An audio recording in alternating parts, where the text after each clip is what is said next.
UP live today, नजर सच पर। साथियों नमस्कार, आप देख रहे हैं यूपी लाइव टुडे न्यूज। मैं राजकुमार पांडे।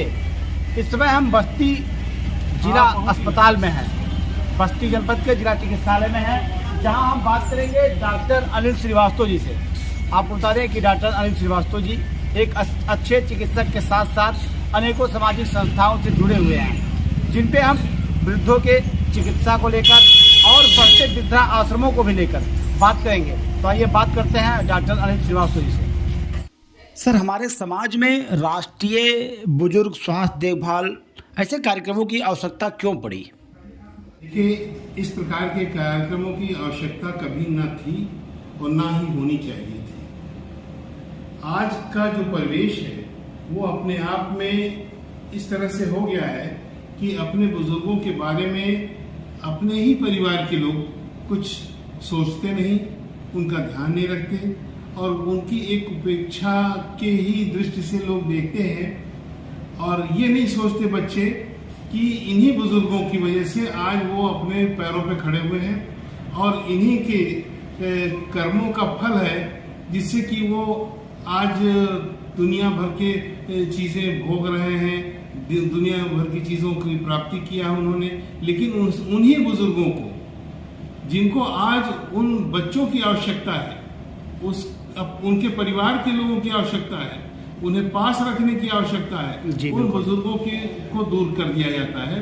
नतीजा उसका ये हो रहा है कि तमाम वृद्धाश्रम खुलते जा रहे हैं और वृद्धाश्रम में लोग ले जा करके अच्छे घर के छोटे लोगों को तो आप बात छोड़ दी, बल्कि वो छोटे लोग जो है वो तो कम से कम अपने बड़े बुजुर्गों का ध्यान रखते हुए कुछ ना कुछ जो उनसे बन पड़ता है वो काम करते हैं, उनकी सेवा करते हैं। हाँ सर, वृद्धाश्रम में ज्यादातर वही बुजुर्ग पाए जाते हैं कि जो समाज में समाज सुधार की बात करते हैं, समाज सेवा की बात करते हैं, या अच्छे पदों पर पोस्ट है सर, तमाम अधिकारियों के, तमाम कर्मचारियों के जो है वृद्धा लोग जो है वृद्धा आश्रम में पाए जाते हैं। बिल्कुल जी, मैं वही आपसे कह रहा था कि छोटे लोग तो बल्कि आज भी अपने जो उनके वो पूर्वज है, माता पिता हैं, उनका उसी प्रकार से आदर भाव और उनका सत्कार करते हुए जो कुछ उनसे बन पड़ता है कम ज्यादा उस तरह से देखभाल करते हैं।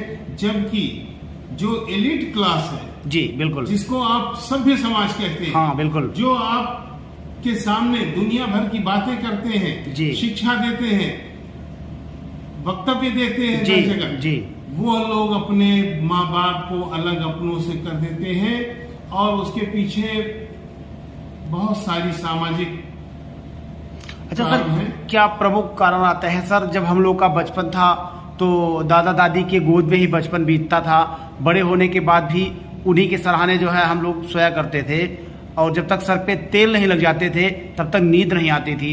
वो कहानियां सर गुम हो गई। एक राजा था, एक रानी थी, जंगल थे, क्यों सर गुम हो रहे हैं? कहाँ लोग जा रहे हैं? किस समाज का निर्माण कर रहे हैं लोग? देखिए, हालांकि आज की एक आवश्यकता भी है ये मोबाइल, जी, जिसमें कि आप घर में ही बैठे रहते हैं, घर में ही लोग आते हैं, आपके मेहमान आते हैं, आपके बड़े बुजुर्ग रहते हैं, सारी चीजें रहती हैं, उनकी तरफ उनका किसी का ध्यान नहीं जाता, बल्कि वो मोबाइल लेकर के उसी में जुटे रहते हैं और मोबाइल पे ही बिल्कुल आप समझिए कि उनका ध्यान केंद्रित होता है, बल्कि अन्य चीजों के बारे में उनके पास सोचने समझने की ना शक्ति रहती है और ना ही समय रहता है। जी बिल्कुल।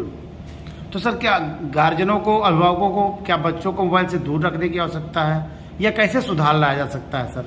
मोबाइल, मैंने अभी आपसे कहा कि एक आज की जो परिवेश है उसकी एक आवश्यकता, जी बिल्कुल, परंतु सिर्फ आवश्यकता के लिए ही मोबाइल का इस्तेमाल किया जाना चाहिए, ना कि इंटरटेनमेंट के लिए। जी, इंटरटेनमेंट के लिए अगर आप मोबाइल का इस्तेमाल करते हैं तो निश्चित रूप से अपने परिवार के लोगों का, अपने बड़े बुजुर्गों का, अपने पड़ोसियों का, अपने मित्रों का, किसी का भी ध्यान आप नहीं रख सकते।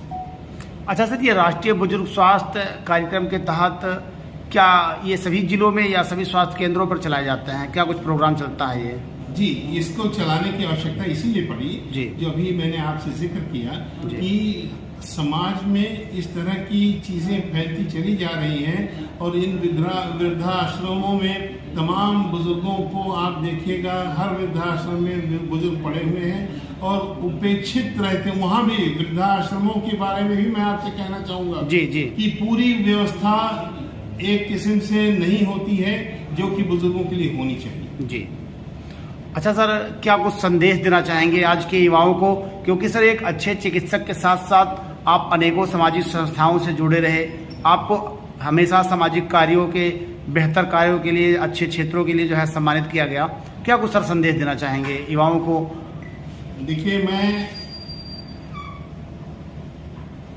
आज के जो युवा वर्ग है उसको मैं सिर्फ इतना ही कहना चाहूँगा कि अभी इससे पहले भी मैंने अपने वक्तव्य में कहा है कि जिनकी बदौलत, जिन बुजुर्गों के बदौलत वो अपने पैरों पर खड़े हुए हैं, जो आज सुख सुविधाएं भोग रहे हैं, तमाम अपना जो बुजुर्गों ने मकान बनवाया है उसका इस्तेमाल कर रहे हैं, और उसी में बुजुर्गों की उपेक्षा किया जाना उचित नहीं है, सर्वथा उचित नहीं है। और मैं इसका घोर निंदक हूँ, और बल्कि ये कहना चाहूँगा आज के युवा वर्ग के लोगों से कि वो ये इस चीज़ को कभी ना सोचें कि वो हमारे ऊपर भार स्वरूप हैं, बल्कि उनका आशीर्वाद अगर उनको जिंदगी भर मिलता रहेगा, उनके मरते दम तक मिलता रहेगा, तो उससे उनका कल्याण ही होगा। धन्यवाद sir. Please subscribe and don't forget to press the bell icon to get notified whenever we upload a new video.